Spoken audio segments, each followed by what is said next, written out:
ഗുരുവായൂർ അമ്പലത്തില് നിങ്ങൾ അമ്പലത്തിനകത്ത് കയറുമ്പോ ശ്രീകോവിലിന്റെ മുന്നിലോട്ട് കയറേണ്ട ആ വഴിക്ക് രണ്ട് ആനക്കൊമ്പ് ഇങ്ങനെ വെച്ചായിട്ട് കണ്ടിട്ടുണ്ടാവും കാണാം. അല്ലേ? അത് ഏത് ആനയുടെ ആണ്?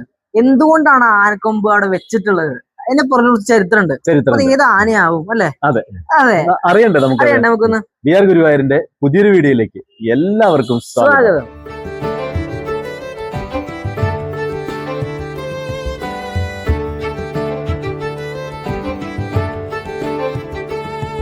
ഗുരുവായൂരപ്പന്റെ ഏറ്റവും വലിയ ഭക്തനായിട്ടുള്ള, അതുപോലെ തന്നെ കേരളത്തിലെ ഏറ്റവും പ്രശസ്തനായിട്ടുള്ള ഒരു ആനയുണ്ട്. അതായത് നമ്മുടെ എല്ലാവരുടെയും ഗുരുവായൂർ കേശവൻ എന്ന ആന. അതെ. ആ ആനയെ കുറിച്ചുള്ള ചരിത്രം, ആ കാര്യത്തെ കുറിച്ചാണ് ഞങ്ങൾ ഇന്ന് ഈ വീട്ടിൽ പറയാനായിട്ട് പോകുന്നത്. 1922 നിലമ്പൂർ കോവിലകത്തെ അന്നത്തെ വലിയ തമ്പുരാൻ കേശവനെ ഗുരുവായൂർ ശ്രീകൃഷ്ണ ക്ഷേത്രത്തിൽ നടക്കിരുത്തി. അതെ. അന്നു മുതൽ ആന ഗുരുവായൂർ കേശവൻ എന്ന പേരിലാണ് അറിയപ്പെട്ടു തുടങ്ങിയത്. ഈ ആനയുടെ പ്രത്യേകത എന്തൊക്കെയാന്ന് വെച്ച് കഴിഞ്ഞാൽ പലതരത്തിലുള്ള പ്രത്യേകത ഉണ്ട്. എന്തൊക്കെയാന്ന് വെച്ച് കഴിഞ്ഞാൽ ആനയ്ക്കുള്ള സൗന്ദര്യം, അതുപോലെ ഗാംഭീര്യം, അതുപോലെ തന്നെ തലയെടുപ്പ്, അതുപോലെ തന്നെ ശക്തി, അതന്നെ ആനയ്ക്കുള്ള ശക്തി, നല്ല സൗന്ദര്യം, അതെ, ഇതെല്ലാം ഈ ആനയ്ക്ക് നല്ല ഒത്തിണങ്ങിയിട്ടുള്ള ആനയാണ്. അതുപോലെ തന്നെ നല്ല ശാന്ത സ്വരൂപനായിരുന്നു. നല്ല ശാന്ത സ്വരൂപനായിരുന്നു നമ്മുടെ ഗുരുവായൂർ കേശവൻ. അതുപോലെ തന്നെ 40 വർഷത്തിൽ കൂടുതൽ ഗുരുവായൂരപ്പന്റെ തിടമ്പെടുക്കുമായിരുന്നു കേശവൻ. അതുപോലെ തന്നെ ഈ കേശവന്റെ പ്രത്യേകത എന്താ വെച്ചാല് ആനപ്പാപ്പാൻ പറയാതെ തന്നെ ആനച്ചിട്ടുകളെല്ലാം ആനയ്ക്ക് അറിയാമായിരുന്നു. ആന തനിയെ അങ്ങോട്ട് നടക്കും. അങ്ങനെ കുറെ സ്വഭാവം ഉണ്ട്. അങ്ങനെ ഒരു വ്യത്യാസമുള്ള സ്വഭാവമുള്ള. അതുപോലെ തന്നെ ഈ ആനേനെ ഈ കെട്ടിയിട്ട സ്ഥലത്ത്, അതായത് ഈ തളച്ചിട്ട സ്ഥലത്ത് ആനേനെ മറ്റേ പാപ്പാന്റെ ആവശ്യമില്ല. ആ ആന അവിടെ തന്നെ ഇത് ശീവേലി കഴിഞ്ഞില്ല. അപ്പൊ ആ ആനേനെ എവിടെയാണോ കെട്ടിയിടുന്നത് അവിടെ തന്നെ ആന അവിടെ പോയി നിൽക്കും. അതുപോലെ തന്നെ അവിടെ തന്നെ ഇങ്ങോട്ട് വരികയും ചെയ്യും. അപ്പൊ പ്രത്യേകിച്ച് ഒരു ആനപ്പാപ്പാൻ ആ ആനേനെ കൊണ്ടുപോയി ഇന്ന സ്ഥലത്ത് കൊണ്ട് തളയ്ക്കണം അങ്ങനെയില്ല. അത് എവിടെയാ തളയ്ക്കുന്ന വെച്ചാൽ അവിടേക്ക് തന്നെ എത്തും ആന. അതാണ് കേശവന്റെ പ്രത്യേകത. അതുപോലെ നിങ്ങൾ എല്ലാരും കണ്ടാവും ഗുരുവായൂർ കേശവന്റെ ഒരു സിനിമ കൂടെ ഇറങ്ങിയിട്ടുണ്ടല്ലോ. അതായത് ആ സിനിമയിലൊക്കെ കണ്ടാൽ നമുക്ക് മനസ്സിലാവും. സ്കൂൾ വീട്ടിൽ പോയിക്കൊണ്ടിരുന്നപ്പോ അത് ഇവരൊക്കെ ആലോചിച്ചും ഇവരെല്ലാരും പറയണ നോക്കുമ്പോ നമ്മുടെ അത് സംഭവം എന്താണെന്ന് വെച്ചാൽ ആന പാപ്പാനായിട്ട് പിണങ്ങിയിട്ടാണ് പോയത്. അപ്പൊ ആന പിണങ്ങിയിട്ട് പോയപ്പോ ആ സമയം സ്കൂൾ വിട്ട സമയമായിരുന്നു. തിരുവങ്ങോട് സ്കൂളാണ് പറയണത്. ആ സ്കൂൾ വിട്ട സമയമായിരുന്നു. അപ്പൊ കുട്ടികൾ ഇങ്ങനെ വന്നുകൊണ്ടിരിക്കുക.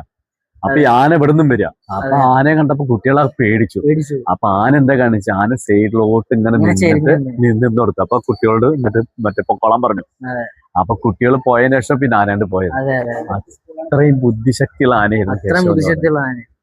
ആ സമയത്തൊന്നും മതപ്പാട് അങ്ങനെ എന്തോ ആണെന്നാണ് ഇതിങ്ങനെയാണ് ഐതിഹ്യങ്ങൾ പറയുന്നത്. പാപ്പാനായിട്ട് പിണങ്ങിപ്പോയി എന്നാണ് പറയുന്നത്. തിരുവങ്ങോട് സ്കൂൾ എന്ന് പറയുന്നത് ഞാൻ പഠിച്ച സ്കൂൾ 4ാം ക്ലാസ് വരെ. ആ വഴി കൂടെ, ആ സ്കൂളിന്റെ ആ വഴിയിലൂടെയൊക്കെയാണ് പോയത്. ഇപ്പൊ മാറ്റങ്ങളൊക്കെ വീടുകളും സ്കൂളിന്റെ നമുക്ക് പറയാലോ. ആ സ്കൂളിൽ ഫ്രണ്ടിൽ കൂടെ തന്നെ പോയിക്കൊണ്ടിരുന്നു. ആലോചിക്കുക എന്തായാലും. അതുകൂടാതെ തന്നെ 1973 50 വർഷത്തെ സേവനം അനുഷ്ഠിച്ചതിന് ഗുരുവായൂർ കേശവന് ഗുരുവായൂർ ദേവസ്വം ബഹുമാനാർത്ഥം ഗജരാജൻ എന്ന ബഹുമതി നൽകിയിട്ടുണ്ട്. 1973 50 വർഷം. 50 വർഷം.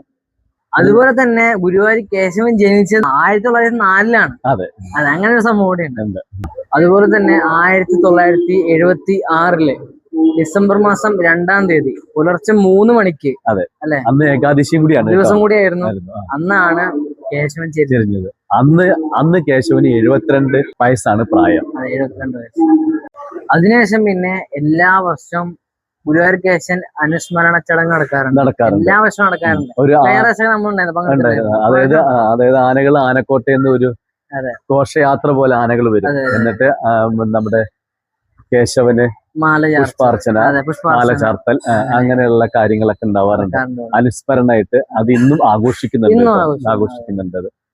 പിന്നെ എന്താ വെച്ചാൽ കേശവനെ കുറിച്ച് പറയുകയാണെങ്കിൽ നമുക്ക് ഒരുപാട് കാര്യങ്ങൾ പറയാനുണ്ട്. അതായത് അത്ര തന്നെ ശാന്ത സ്വരൂപനായിട്ടുള്ള ഒരു ആന നമ്മുടെ കേരളത്തിൽ എവിടെയും അങ്ങനെ കാണാൻ ബുദ്ധിമുട്ടാണ്.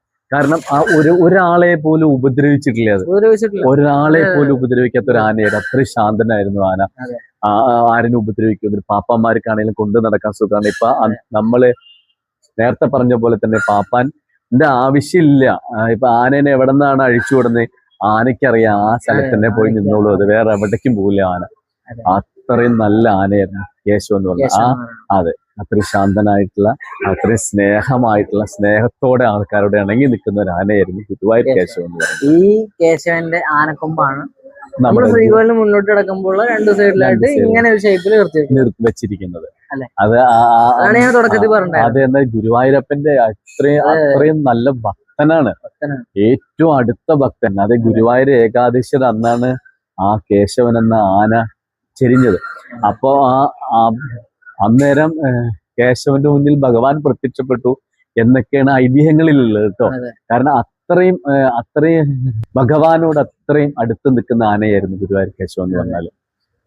അതിലേക്കാണ് കേശവന്റെ ചരിത്രമായിട്ടുള്ള കാര്യങ്ങൾ പറഞ്ഞു കഴിഞ്ഞാൽ അതെ എന്ന് വെച്ചിട്ടുണ്ടെങ്കിൽ ഒരുപാട് ആൾക്കാർ അമ്പലത്തിലേക്ക് വരുമ്പോ ആൾക്കാർ ശ്രദ്ധിച്ചിട്ടുണ്ടാവും എന്നറിയില്ല. നമ്മൾ ഉള്ളിലേക്ക് കയറണ വഴിക്ക് തന്നെ നമ്മൾ ഇതിനെ കുറച്ച് മുകളിലേക്ക് നോക്കിയാൽ കാണുന്നതാണ് കേശവന്റെ കൊമ്പ് ഇരിക്കുന്നതെന്ന് പറഞ്ഞത്. അപ്പൊ അത് അറിയാത്ത ആൾക്കാർക്ക് അത് കണ്ടിട്ട് പ്രാർത്ഥിക്കുന്നവരുണ്ട്.